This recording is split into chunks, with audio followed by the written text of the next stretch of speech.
찬송가 445장 찬송하도록 하겠습니다. 445장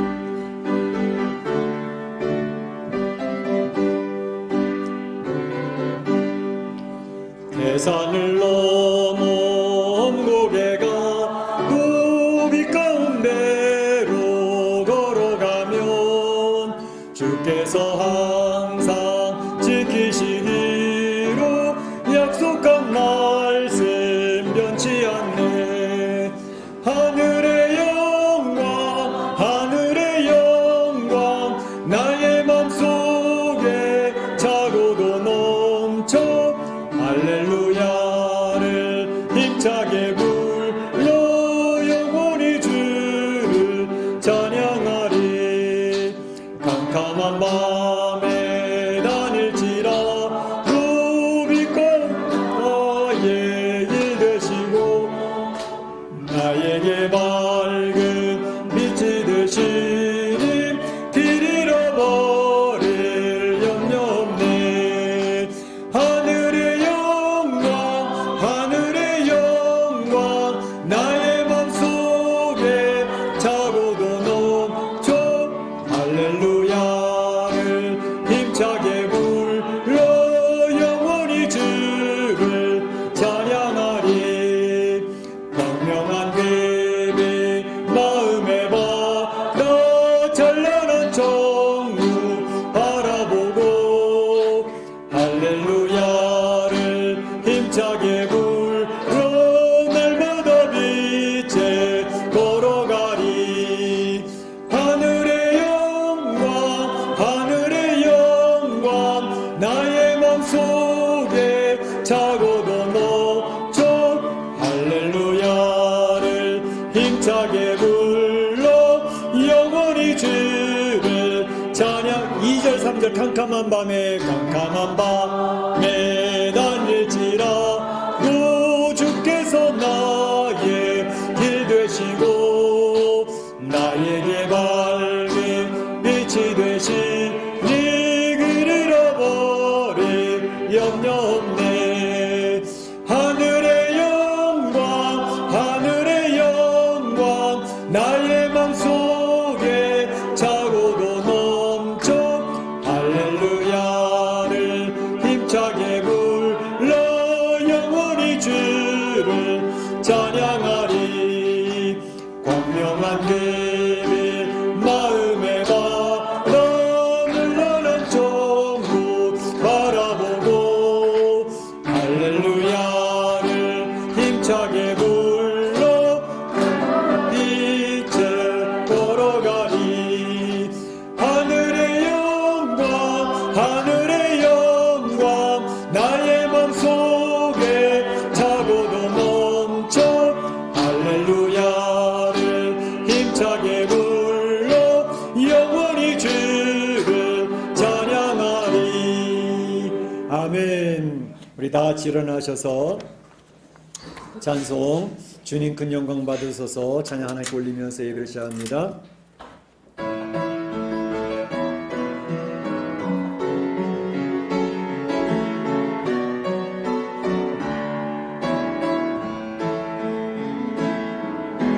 주님 큰 영광 받으소서 홀로 찬양 받으소서. 모든 이름 위에 뛰어난 그 이름 온 땅과 하늘이 다 찬양해. 겸손하게 우리 무릎 꿇고 주 이름 앞에 영광 돌리세. 모두 전하세 독생자 예수 주님께 찬양 드리리. 모든 영광과 존귀와 능력 받으소서.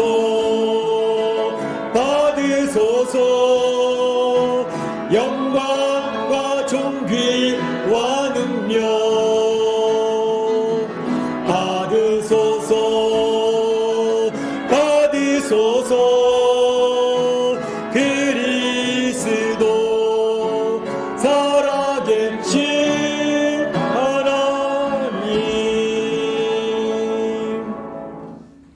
형제들아, 우리가 예수의 피를 힘입어 하나님께 나아가자. 하나님께 나아가는 자는 반드시 그가 계신 것과 자기를 찾는 자들에게 상 주시는 이심을 믿어야 할지니라. 하나님은 영이시니 예배하는 자가 신령과 진정으로 예배할지니라. 아멘.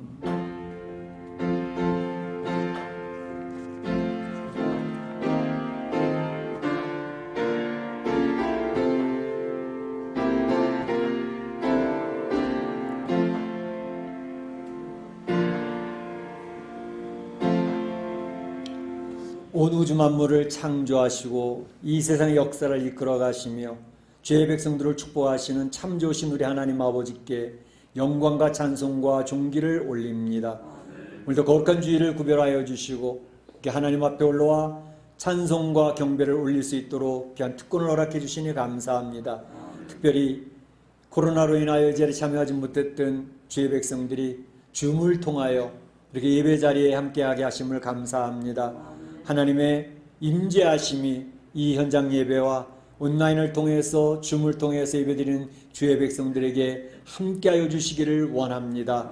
주의 영광을 스스로 선포하여 주셔서 살아계신 하나님이며 역사하시는 하나님이며 주의 백성들을 도우시고 축복하시는 하나님인 것을 경험케 하여 주시옵소서.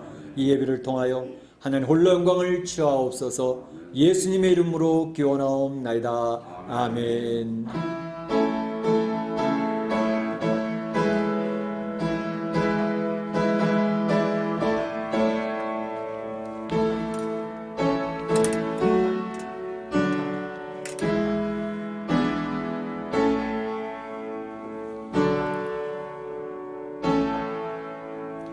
다 자리에 앉으시고 37장 찬양 하나님께 올리겠습니다.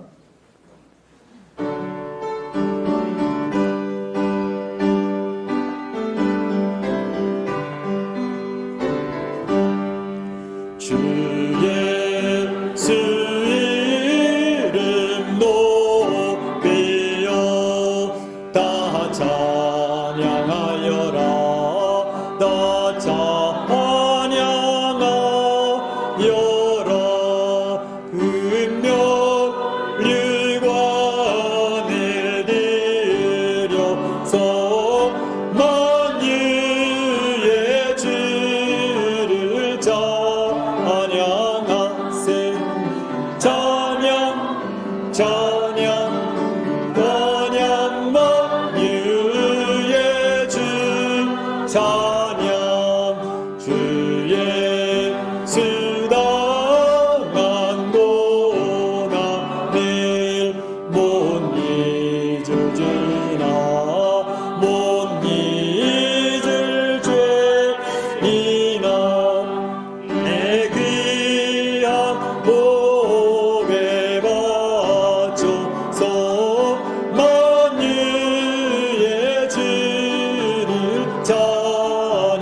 찬양 만유의 주 찬양 이 친구 위에 거하는 온 세상 사람들 온 세상 사람들 그 크신 위엄 높여서 만유의 주를 찬양하세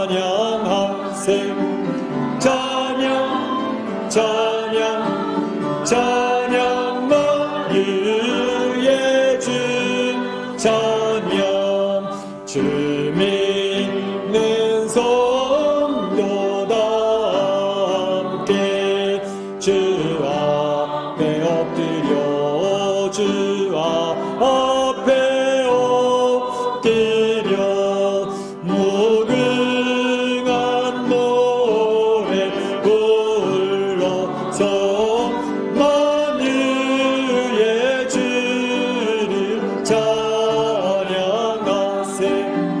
찬양 찬양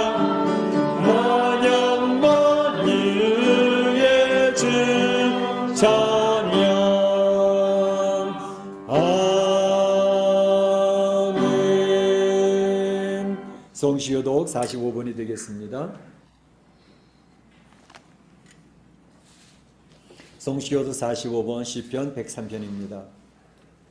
내 영혼아 여호와를 송축하라. 내 영혼아 여호와를 송축하며 그의 모든 은택을 잊지 말지어다.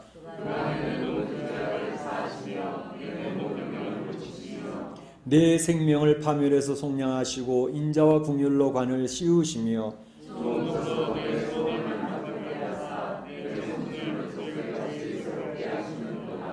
여호와는 긍휼이 많으시고 은혜로우시며 노하기를 더디하시고 인자하심이 풍부하시도다.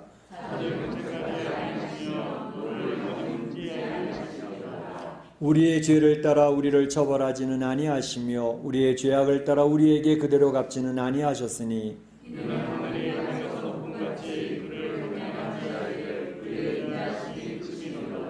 동이 서에서 먼 것 같이 우리의 죄가를 우리에게서 멀리 옮기셨으며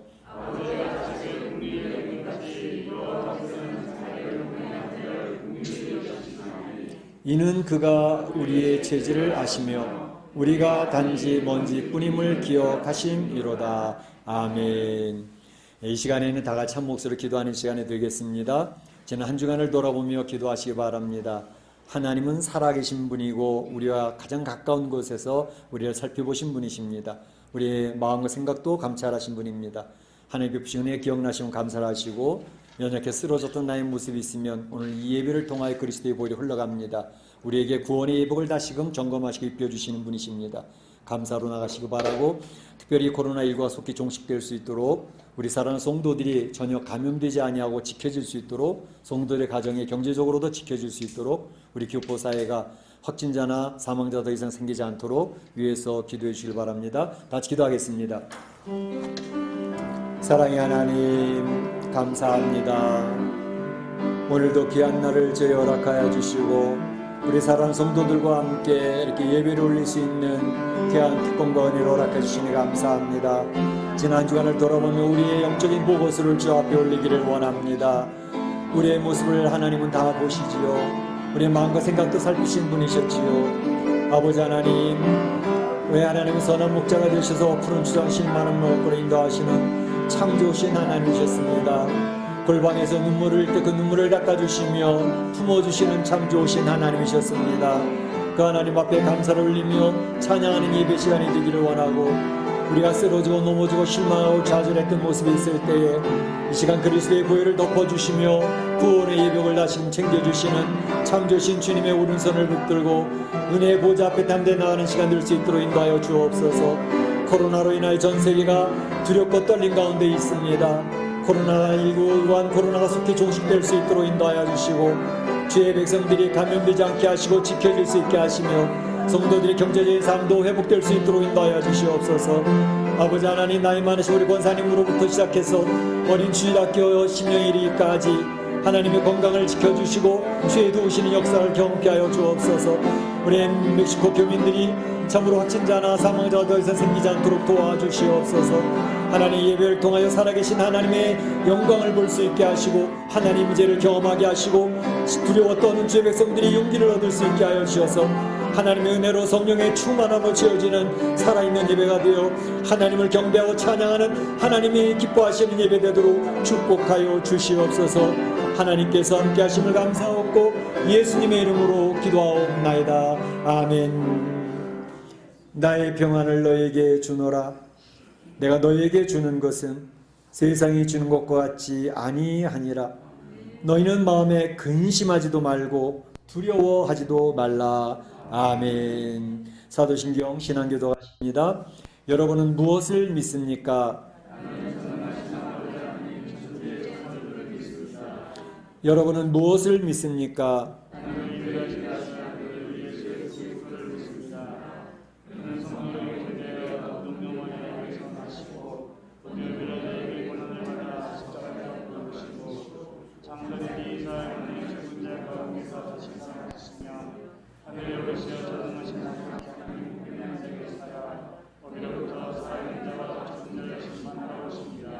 여러분은 무엇을 믿습니까?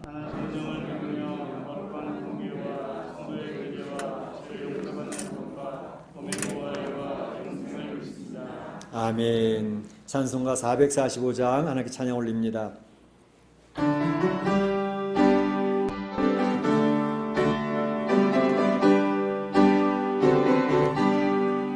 태산을 넘어 험곡에 가고 빛 가운데로 걸어가면 주께서 항상 지키시기 그 약속한 말씀 변치 않네.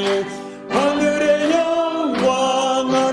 영광 나의 맘속에 차고도 넘쳐 할렐루야를 힘차게 불러 영원히 주를 찬양하리.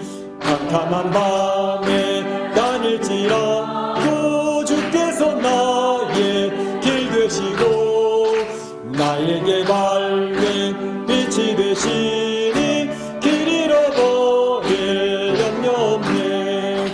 하늘의 영광 나의 맘속에 차고도 넘쳐 할렐루야를 힘차게 불러 영원히 주를 찬양하리.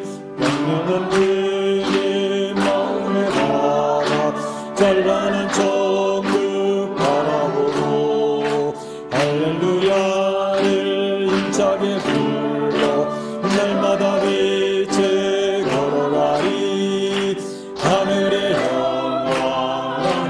영광 나의 맘속에 차고도 넘쳐 할렐루야를 힘차게 불러 영원히 주를 찬양하니.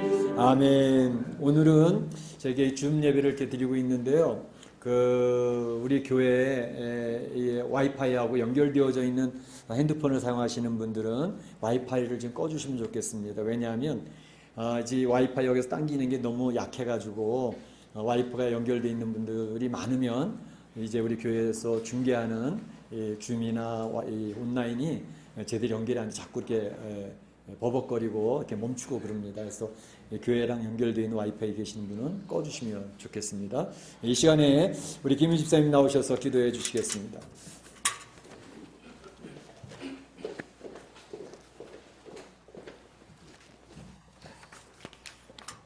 다 같이 기도드리겠습니다. 전능하사 천지 만물을 지으시고 인간의 생사 화복을 주관하시며 모든 역사를 주관하시는 여호와 하나님께 찬양과 경배와 영광을 올려드립니다.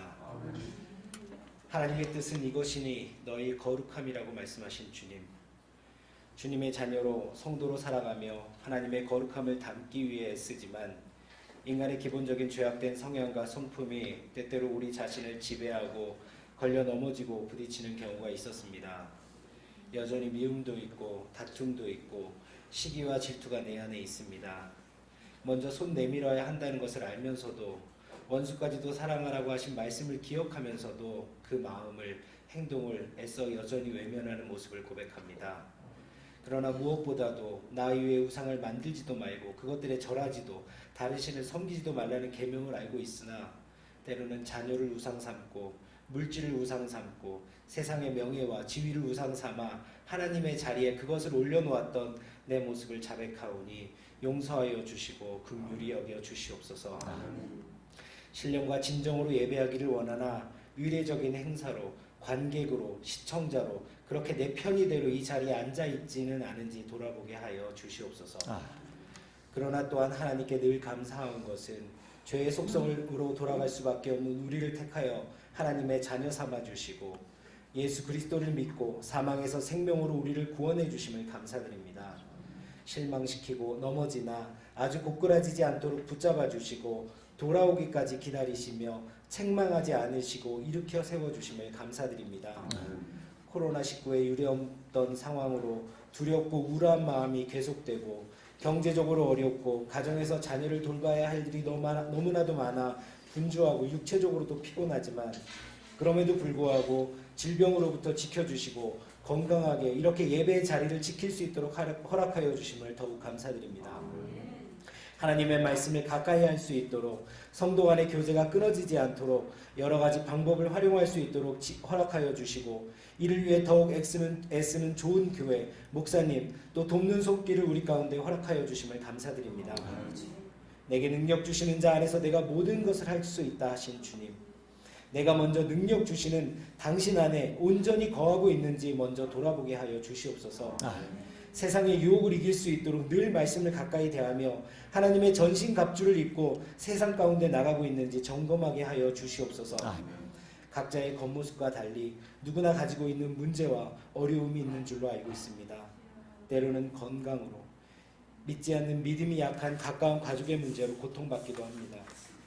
그 가족의 구원을 위해 눈물로 기도하고 있습니다.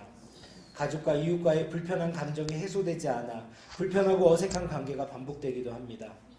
경제적 어려움이 현실적 위기가 되기도 합니다.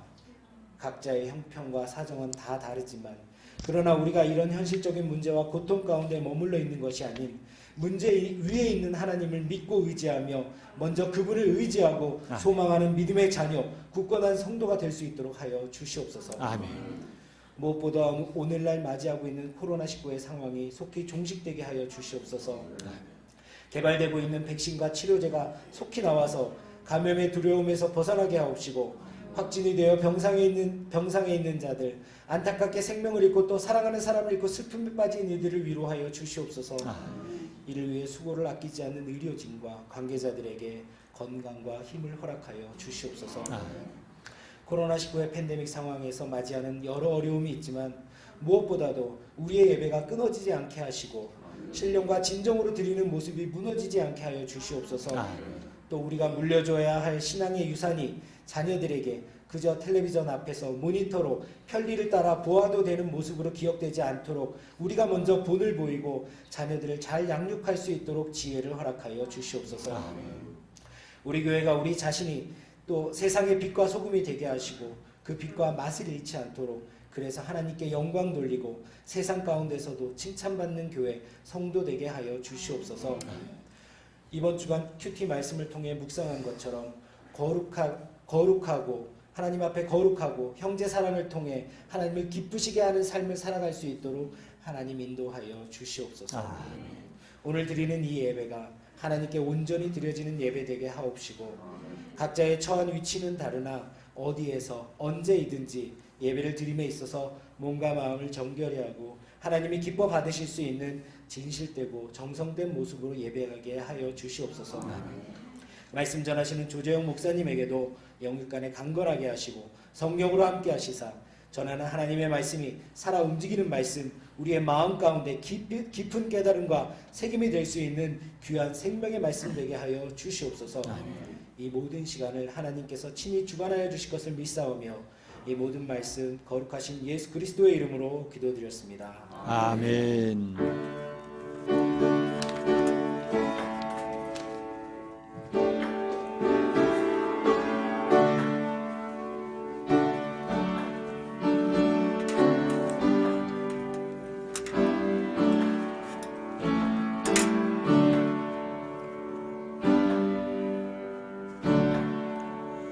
나와 나의 백성이 무엇이가 한데 이처럼 즐거운 마음으로 들림이 있었나이까. 모든 것이 주께로 말미암아 싸우니 주의 손에서 받은 것으로 주께 드렸을 뿐이니이다.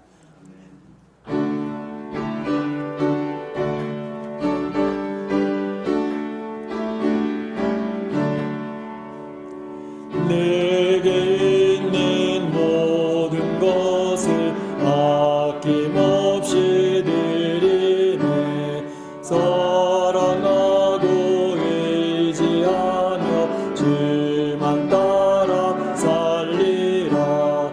주께 드리네, 주께 드리네. 사랑하는 구주 앞에 모두 드리네. 하나님 감사합니다. 오늘도 주의 사랑하는 백성들을 주의 존전으로 불러 모아주시고 이렇게 하나님의 성호를 찬양하며 경배하는 귀한 은혜를 허락해 주시니 감사합니다. 또한 이 자리에 오기를 원했지만 오지 못한 주의 백성들 줌을 통해서 예배에 참여하고 있습니다. 하나님께서 놀라우신 축복을 함께하여 주시옵소서.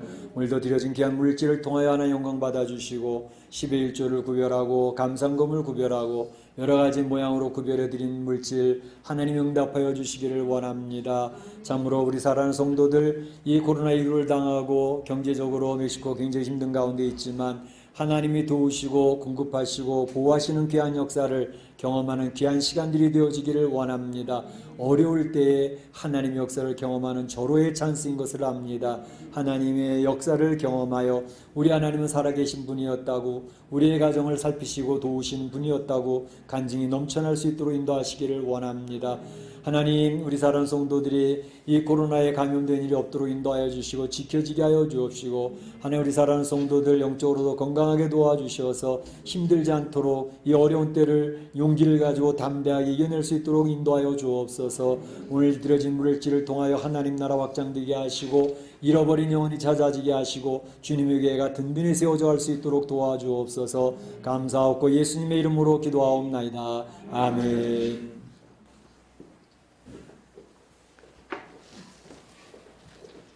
네, 교회 소식을 알려드리겠습니다.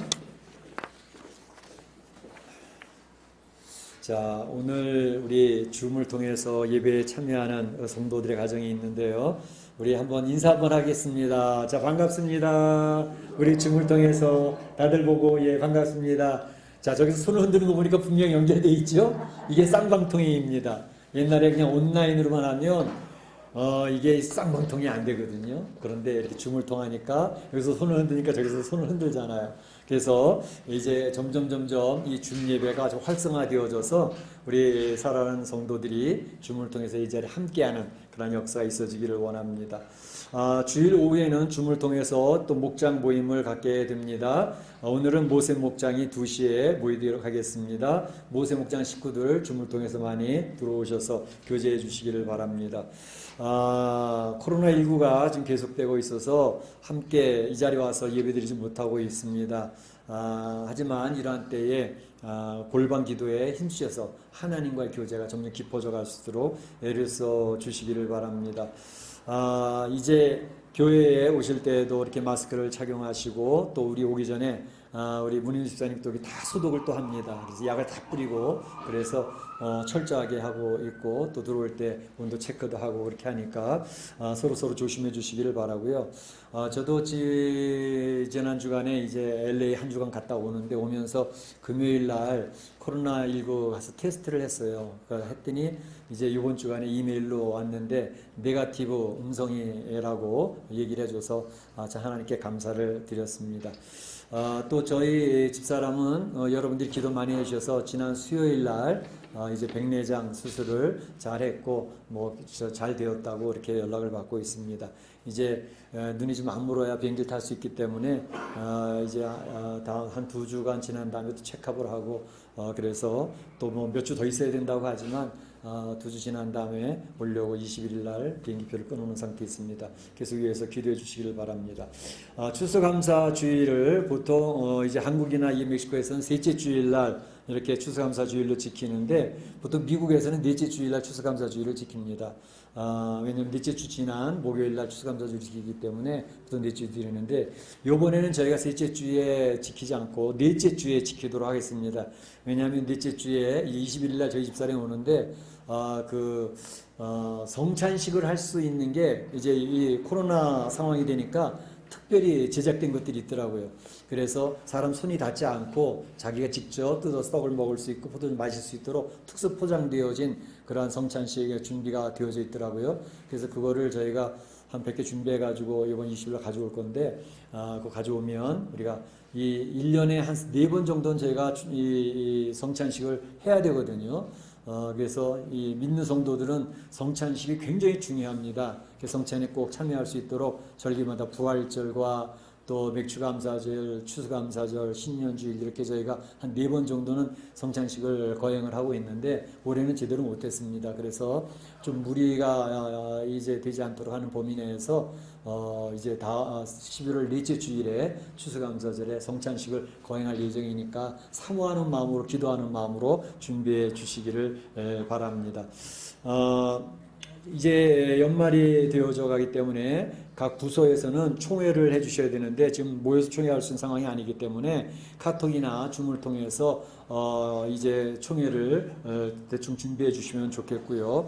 보고가 없으면 임원들은 그대로 유임하도록 그렇게 하겠습니다. 사실 올해는 제대로 활동도 못했기 때문에 이제 새로운 임원들은 한 2년 정도씩은 그냥 하는 게 좋지 않을까 그런 생각을 하고 있습니다.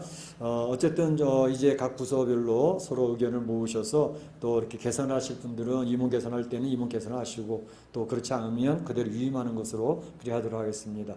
또 이제 11월 말로 이제 이 2020년도 결산이 마감이 됩니다. 11월 마지막 주일까지.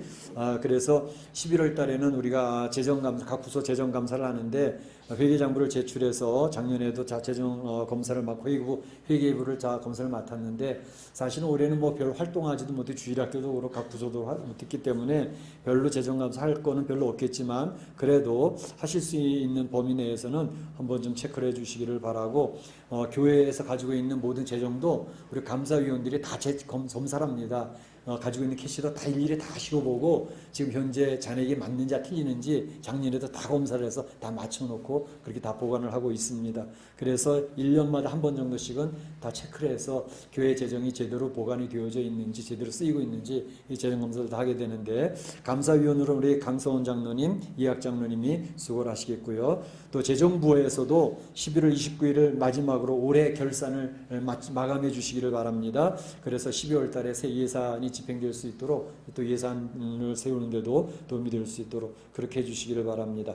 하나님 말씀 보도록 하겠습니다. 하나님 말씀은 요한계시록 12장 1절에서 17절 말씀까지 봅니다.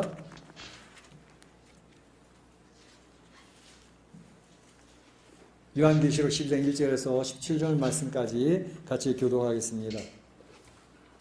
하늘에 큰 이적을 보이니 해를 옷 입은 한 여자가 있는데 그 발 아래에는 달이 있고 그 머리에는 12별의 관을 썼더라.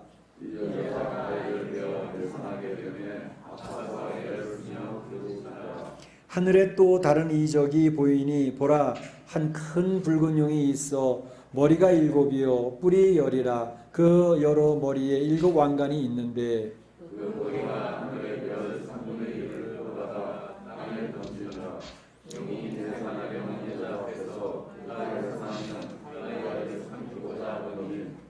여자가 아들을 낳으니 이는 장차 철장으로 만국을 다스릴 남자라. 그 아이를 하나님 앞과 그 보좌 앞으로 올려가더라.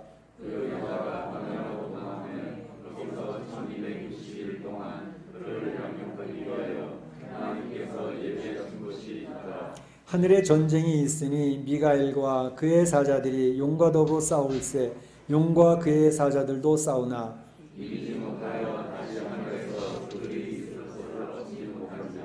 큰 용이 내쫓기니 옛 뱀 곧 마귀라고도 하고 사탄이라고도 하며 온 천하를 꿰는 자라. 그가 땅으로 내쫓기니 그의 사자들도 그와 함께 내쫓기니라.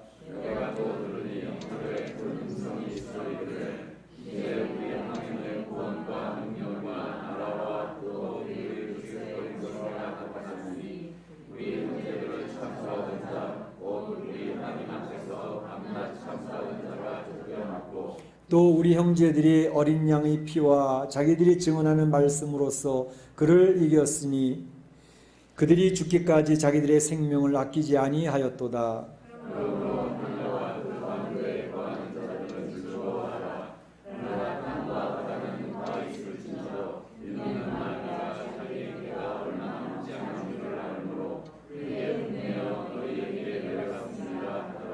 용이 자기가 땅으로 내쫓긴 것을 보고 남은 자를 낳은 여자를 남자를 낳은 여자를 박해하는지라.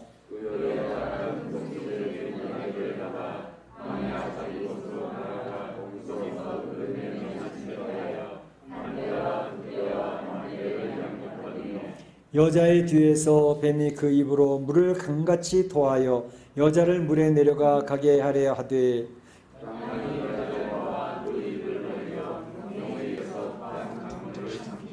용이 여자에게 분노하여 돌아가서 그 여자의 남은 자손 곧 하나님의 계명을 지키며 예수의 증거를 가진 자들과 더불어 싸우려고 바다 모래 위에 서 있더라.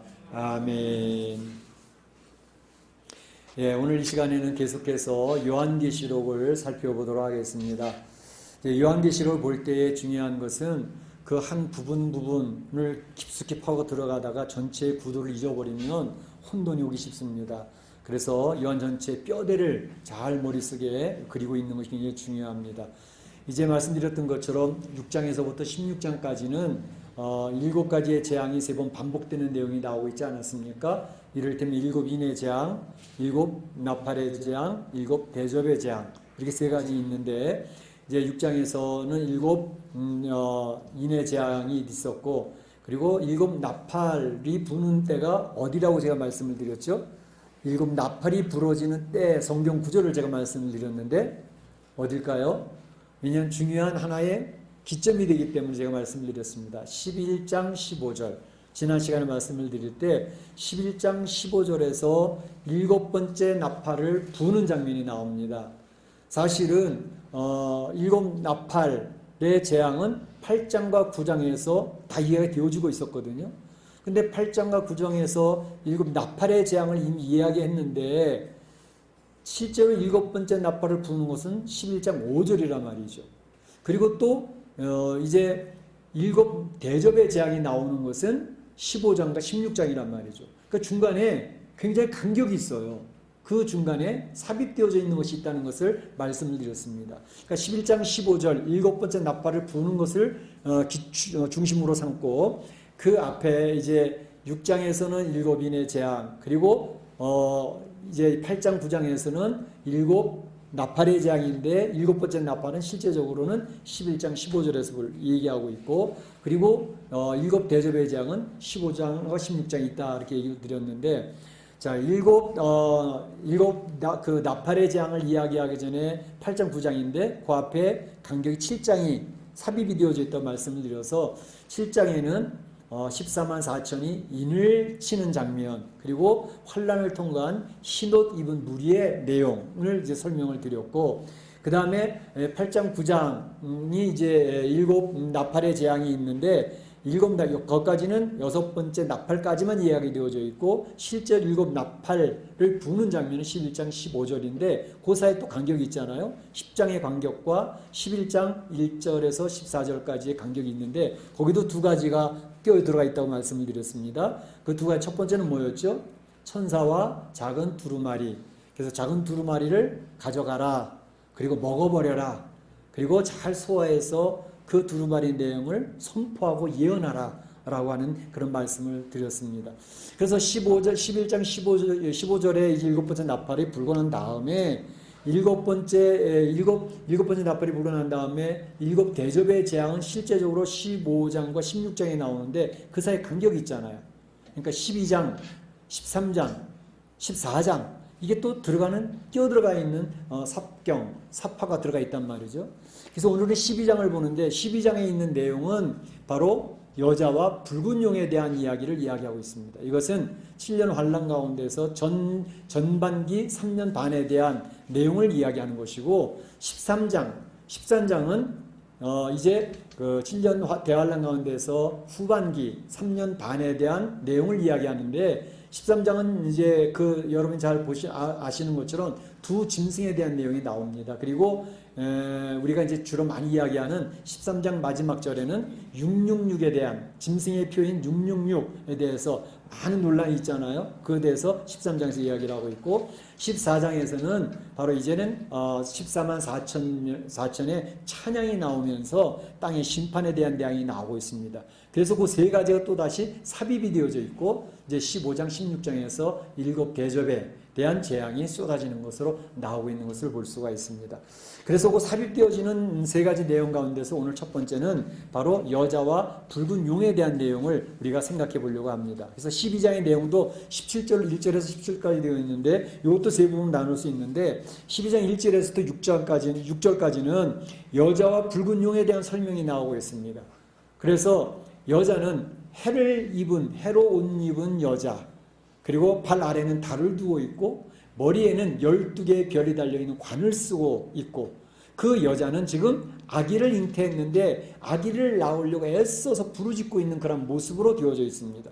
그런데 바로 아기를 낳으려고 하는 그 여자에게 이제 붉은 영이 다가와서 아이를 낳으면 내가 삼켜 먹어야지 그리고 있는 그러한 모습.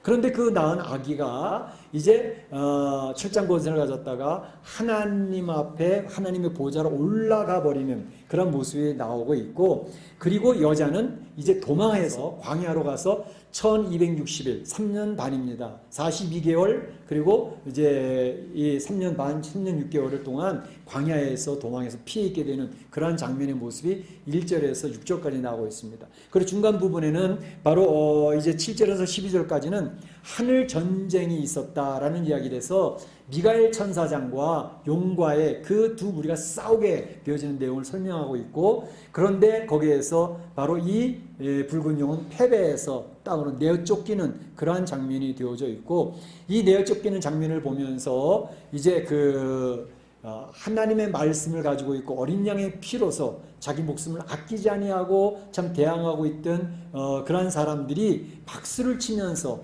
이제 붉은 영이 쫓겨났으니까 패배를 보니까 이제 환호성을 치는 그러한 모습이 나오고 있습니다. 그러면서 이제 13절에서 17절까지 마지막 세 번째 부분은 이 붉은 영, 내어 쫓긴 붉은 영이 무엇인가 또 시도하려고 하는 그러한 모습으로 12장에 이렇게 구분이 되어져 있는 모습을 볼 수 있습니다. 그래서 그런 내용을 이제 머릿속에 그림을 그리면서, 그렇다면 우리가 살펴보고자 하는 내용은 여기에 나와 있는 여자는 무엇이고 여자가 낳을 아들은 무엇인가 라는 것에 대해서 먼저 살펴보고, 두 번째는 붉은 영이라는 것은 도대체 무엇이며 붉은 영은 도대체 어떻게 되어졌는가 하는 것을 두 번째로 살펴보고, 세 번째로는 이 내어 쫓긴 붉은 영이 하고자 하는 일들은 무엇인가 하는 것을 살펴보면서 오늘 이 말씀을 은혜를 나누고자 하는 것입니다. 먼저 여자는 누구이며 여자가 낳는 아들은 무엇을 의미하는 것인가 라고 말씀을 생각해 보겠습니다. 먼저 결론부터 말씀을 드리면, 여자는 바로 모든 시대에 있었던 하나님 백성의 공동체인 교회를 이야기하는 것입니다. 여자는 교회를 의미하는 것입니다. 이제 성경에 보게 되면 여자를 교회로 의미하는 것들이 하나님의 백성 공동체 얘기하는 것들이 많이 나옵니다. 고린도후서 11장 2절에 보게 되면 사도 바울은 정결한 처녀인 그 하나님의 백성들을 한 남편인 그리스도에게 드리고자 중매함이로다 이렇게 이야기를 하고 있습니다. 그래서 하나님의 백성들을 하나님 앞에 정결하게 세워지는 처녀, 여자로 설명을 하기도 하고, 에베소 5장 25절 27절에 보게 되면 교회 공동체를 아내로 이렇게 상징해서 설명하는 것을 볼 수가 있습니다. 그러니까 여자는 교회구나 라는 것을 생각하시고, 이 구원받는 하나님의 백성들 공동체구나 생각하시면 이 내용이 이제 풀어지는 내용이 이해가 되어지기 시작할 것입니다.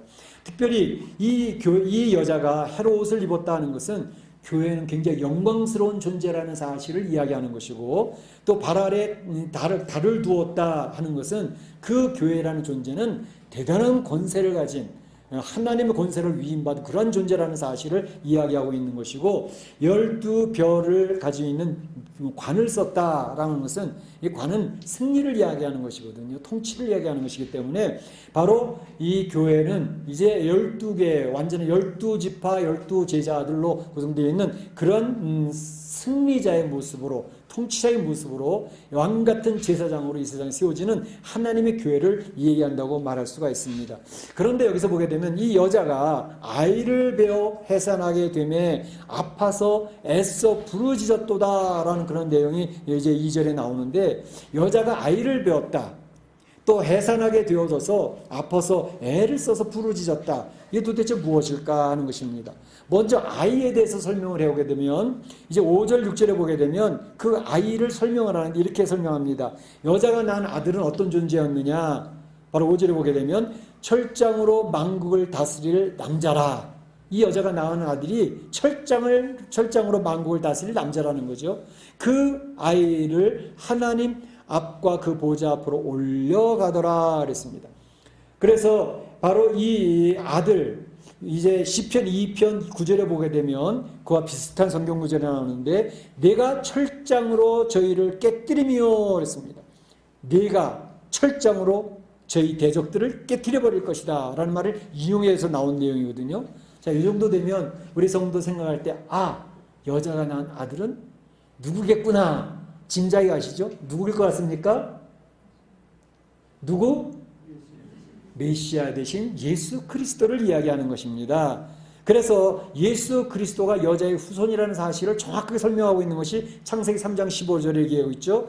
여자의 후손은 내 머리를 상하게 할 것이요. 내 머리. 어떤 머리? 뱀의 머리를 상하게 할 것이란 말이에요. 짓밟을 것이라는 거죠. 여기서 여자의 후손은 오게 될 메시아를 이야기하는 것이죠. 또 갈라디아서 4장 4절에 보게 되면 때가 참에 하나님이 그 아들을 보내사 여자에게서 나게 하시고 이렇게 얘기하고 있잖아요. 그러니까 여자에게서 메시아 대신 예수 그리스도께서 오신다라는 사실을 정확하게 이야기하고 있습니다. 그런데 바로 이 여자가 낳은 아들을 이제 이 붉은 용이 삼키려고 만반의 대비를 다 하고 있는 거죠. 근데 붉은 용이 여자가 낳은 아들을 삼킬 수 있었나요? 없었나요? 성공했나요? 실패했나요? 어때요? 실패했지요. 자, 이제 사실은 예수 그리스도께서 이 땅에 오셨을 때에 이 아이를 죽이려고 헤롯 왕이 시도했던 게 뭐예요? 2살 아래 아이는 모조리 다 죽여라! 메시아의 오심을 중단시키기 위해서 죽이려고 그런 시도를 했지만 예수님은 이미 피한 상태가 되어졌다라는 것이죠.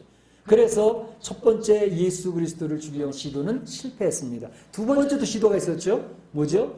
예수님이 이 땅에 오셔서 주의 나라를 선포하고 주의 백성들을 모으며 회개시켜서 하나님 나라 백성으로 세워져 가게 할 때에 그 대적들은 예수님을 죽이려고 아주 치밀한 계획을 세웠어요. 얼마나 교활한 계획들을 세웠어요. 거짓 죄인들을 세우고 수단과 방법을 가리지 아니하여서 예수님을 십자가로 몰고 나갔지 않았습니까?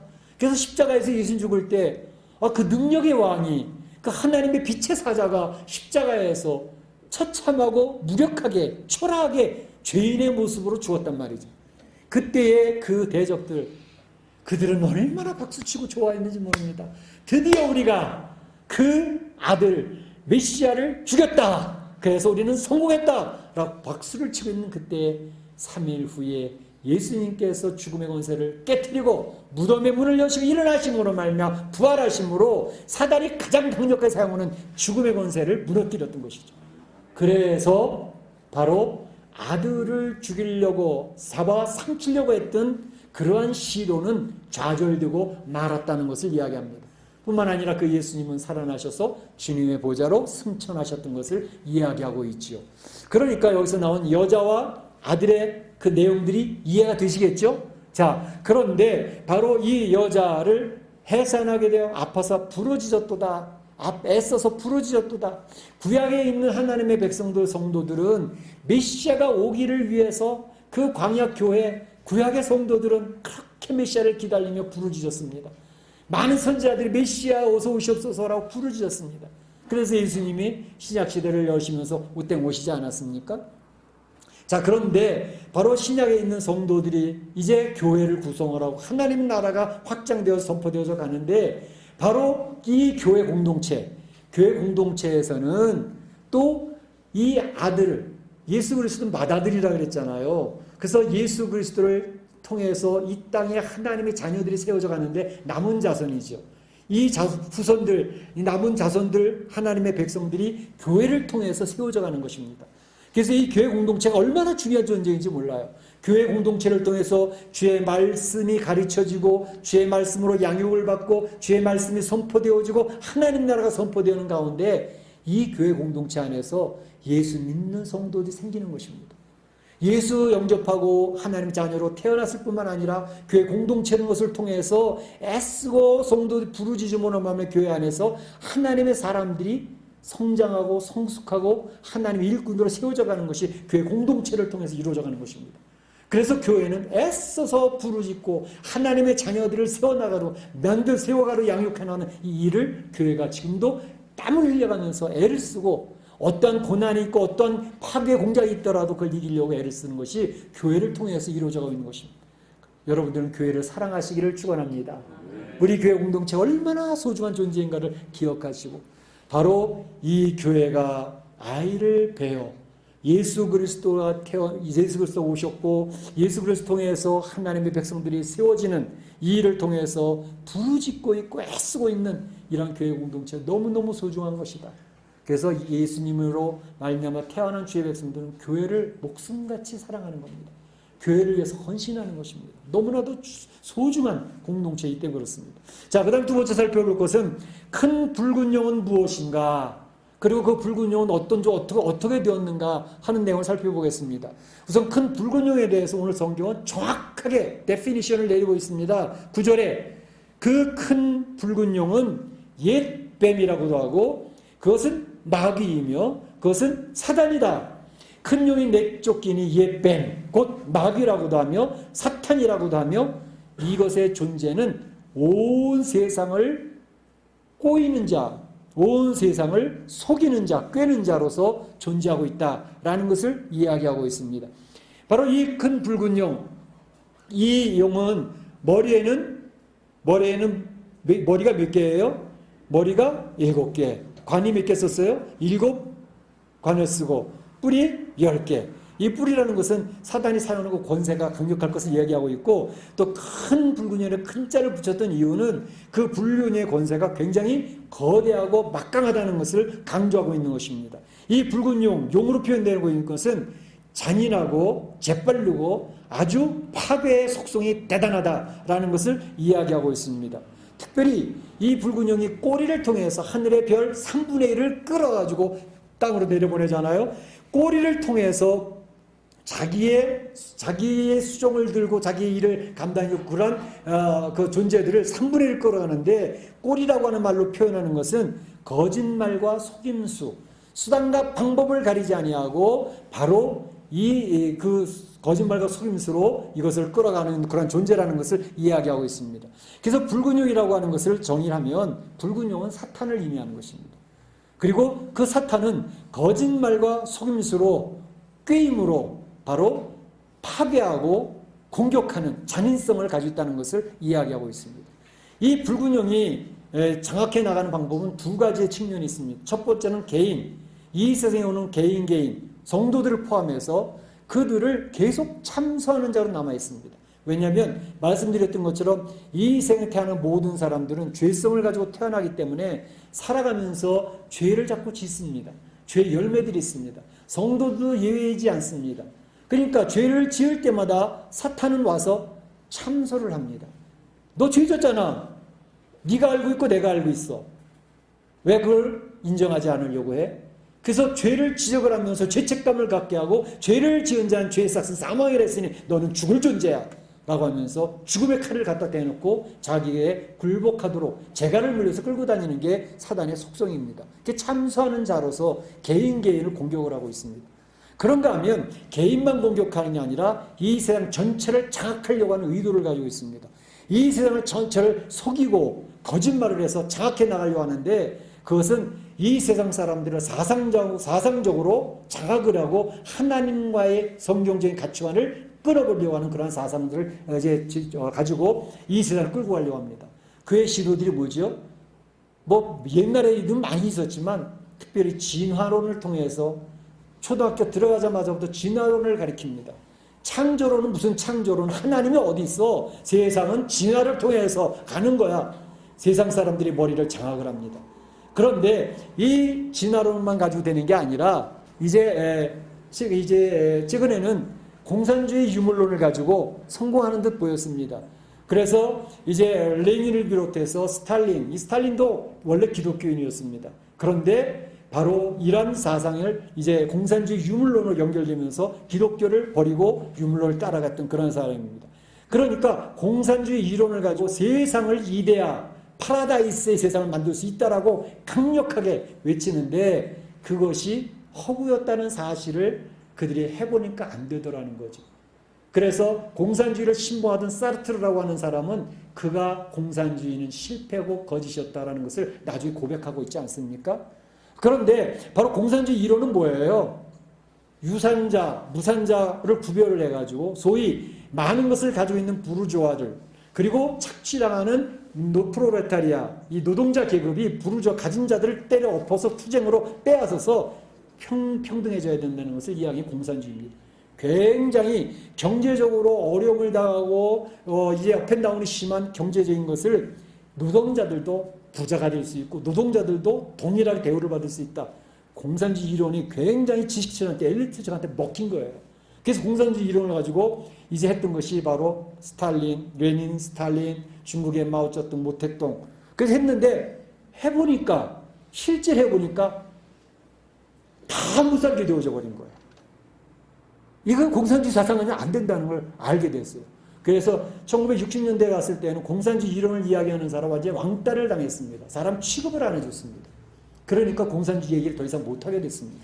그런데 공산주의 이 사상, 이 사단이 사용하던 이 사상을 싹 옷을 바꾸어 있습니다. 옷을 바꾸어 입는 게 뭐냐 하면 1960년대, 70년대부터 일어났던 자크 데리다라고 하는 프랑스 사상가가 있습니다. 이 사람이 세웠던 게 바로 포스트 모더니즘입니다. 옷을 갈아입었는데 어떻게 옷을 갈아입었냐?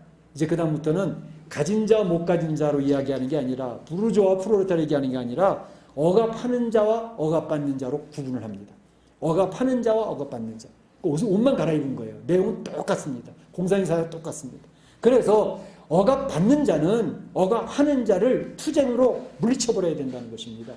그러니까 이런 사상을 1960년대, 70년대 배우면서 대학교 교수들의 머리를 전부 다 장악을 했습니다. 그래서 이 세상에 지금 유명 대학의 모든 교수들은 90%가 이 사상에 물들어 있는 사람들입니다. 그러니까 그러한 사상이 억압하는 자를 깨뜨려 버려야 억압받는 자가 살 수 있어. 이를테면 여성들은 억압받는 자들이고 남성들은 억압하는 자야. 그러니까 억압받는 여성들은 남성들을 투쟁해서 이겨내야 돼. 또 흑인들은 백인들에게 억압을 당하는 사람들이야. 그러니까 흑인들은 백인들을 물리쳐야 돼. BLM 운동입니다. 그리고 이러한 공산주의 사상의 안티파는 공산주의에서 지원하는 그러한 무리입니다. 거기서 또 같이 합세가 이루어집니다. 뿐만 아니라 이것을 통해서 동성애자들, 왜? 그들은 억압받는 사람이야.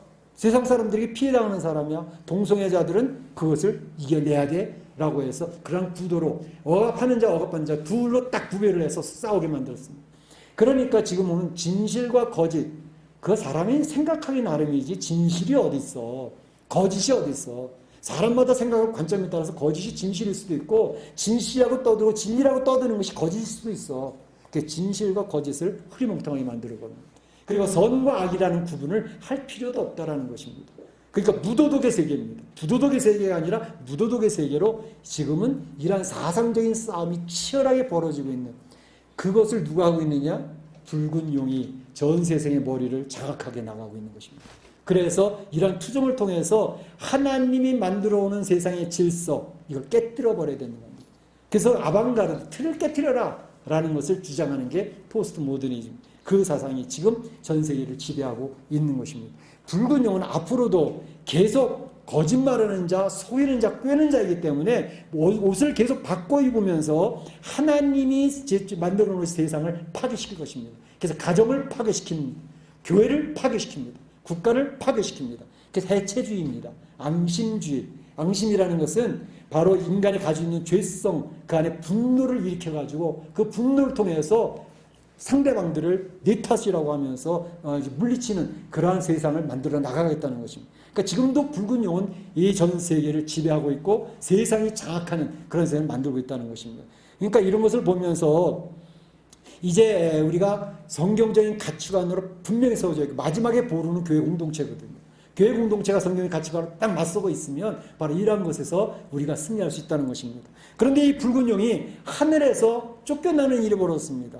하늘 전쟁이 일어났는데 미가엘 천사장과 바로 붉은 용과의 싸움이 벌어졌는데 붉은 용이 패배하고 맙니다.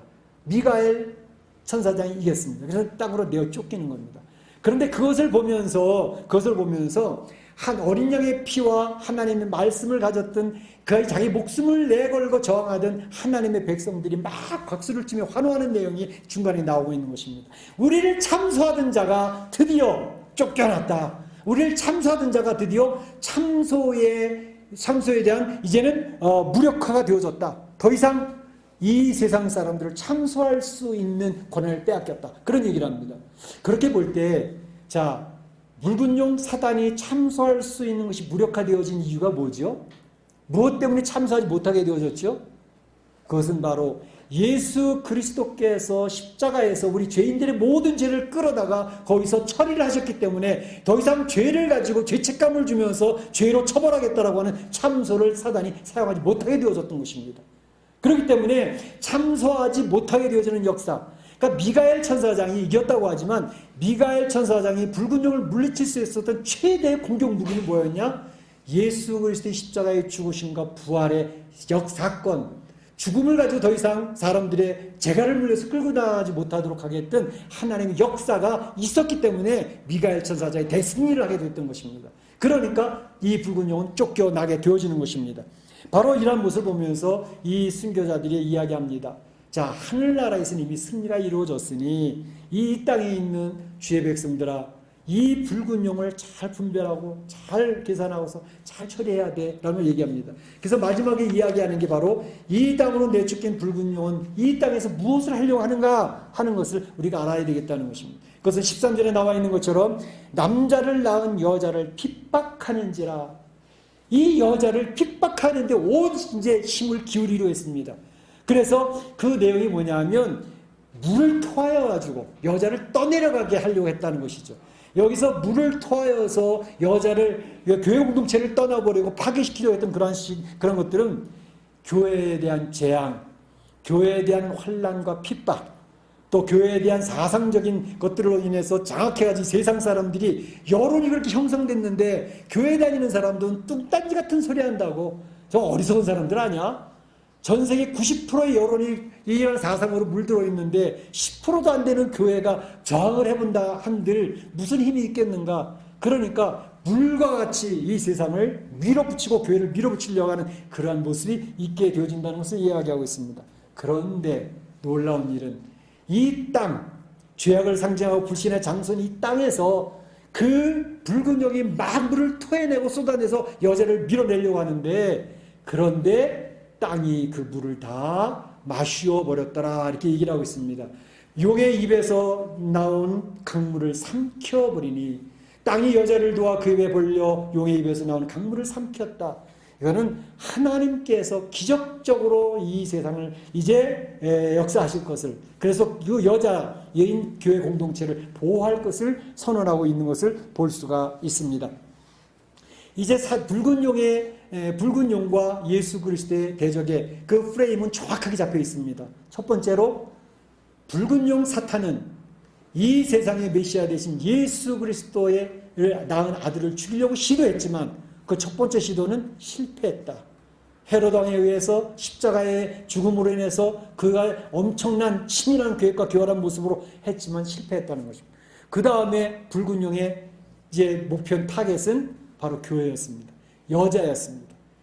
이 여자를 공격을 해서 여자를 무너뜨리고 파괴하고 진화론으로, 공산주의 사상으로, 포스트모더니즘의 사상으로 이제 가진 자, 못 가진 자, 또 억압하는 자, 억압받는 자를 구별을 해가지고 세상에서 사람들끼리 싸우도록 만들어서 하나님이 만들어놓은 아름다운 질서 있는 세상을 파괴하려고 하는 그 세상을 이것이 공격하고 있지만, 바로 이것은 저 환란 전 3년 반의 하나님의 그 환란의 시기에 한때, 두때, 반때, 다니엘서에서 얘기한 것, 바로 이러한 1260일, 42개월, 바로 이 여인을 파괴시키려고 했던 이러한 시도. 그래서 여인은 광야로 피해가서 거기서 1260일 동안 그곳에 머무르게 되는데, 그 교회 공동체가 피해 있는 동안에 하나님의 사람들을 계속 키워낸다는 것입니다. 하나님의 백성을 키워나고 양육시켜 이제 성숙시키고 성장을 시켜서 사단과의 싸움에서 이겨낼 수 있도록 준비를 시키고 있다는 것을 이야기하고 있습니다. 그랬더니 땅으로 쫓겨난 이 붉은 용은 무엇을 하느냐? 이제 교회 안에, 교회를 전체를 몰아내는 게 아니라 성도 개인을 공격하는 모습으로 다가오고 있다는 것입니다.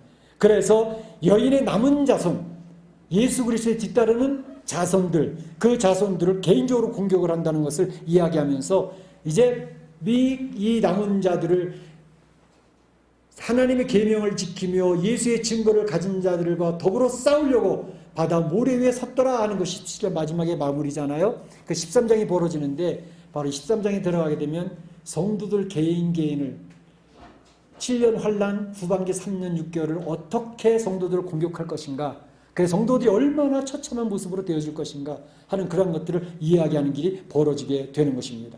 자, 그래서 오늘 성경에서 이야기하는 내용은 뭐냐면, 그럼에도 성도들아 두려워하지 말고 너무 놀라지 말아라. 힘을 내라. 왜? 하나님이 교회된 여자인 그 공동체를 지금까지도 지켜왔고 앞으로도 지킬 것이며, 또 교회 안에 소속된 거듭난 주의 백성들을 하나님이 철저하게 보호할 것이기 때문에 걱정하지 말아라는 것입니다.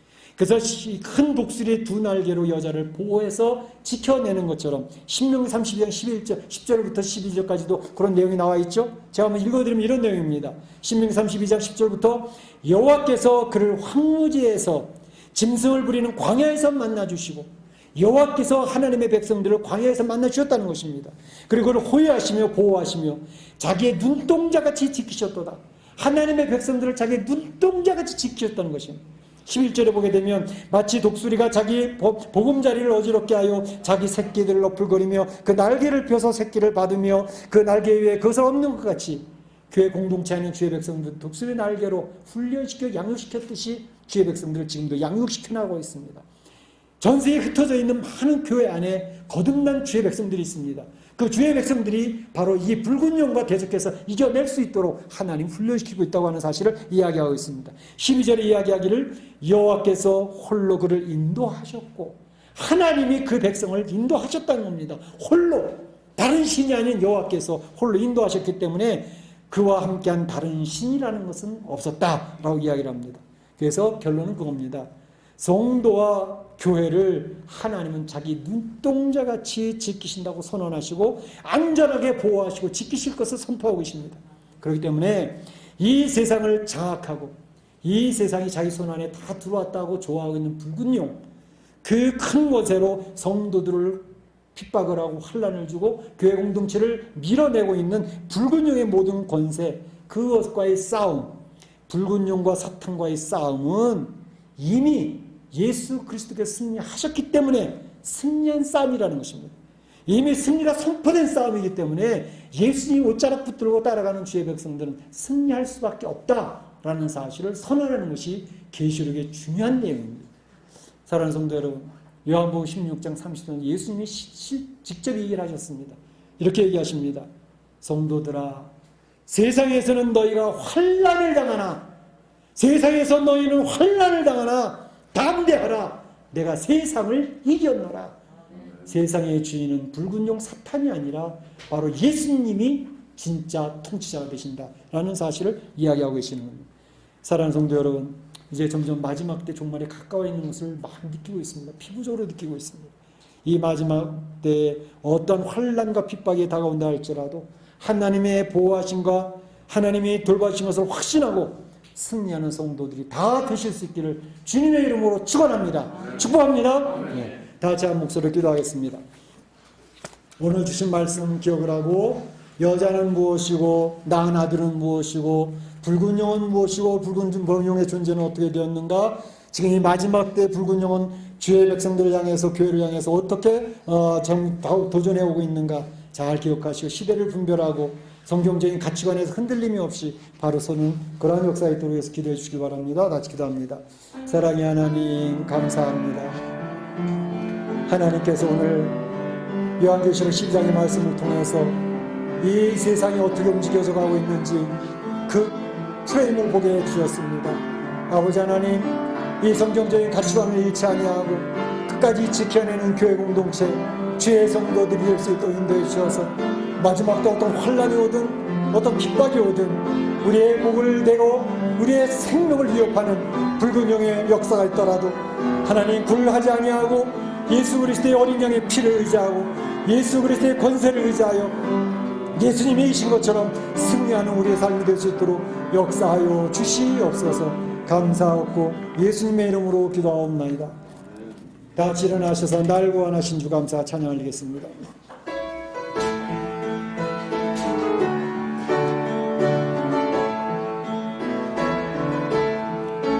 날 구원하신 주 감사, 모든 것 주신 감사, 지난 주 어기네 감사, 주내 곁에 계시네 향기로운 목철의 감사 외로운 가을날 감사 사라진 눈물도 감사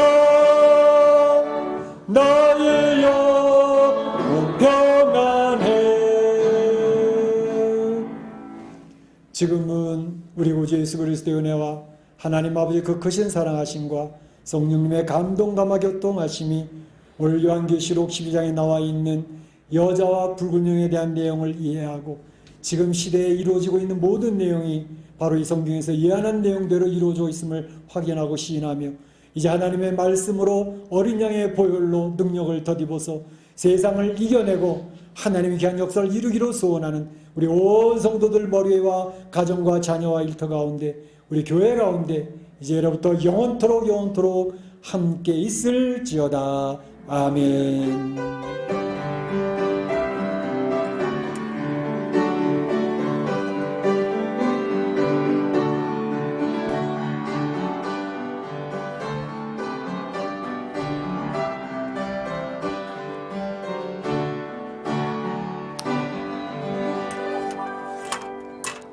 감사합니다. 예배를 드리겠습니다.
맥가이브 만든 거 같아요.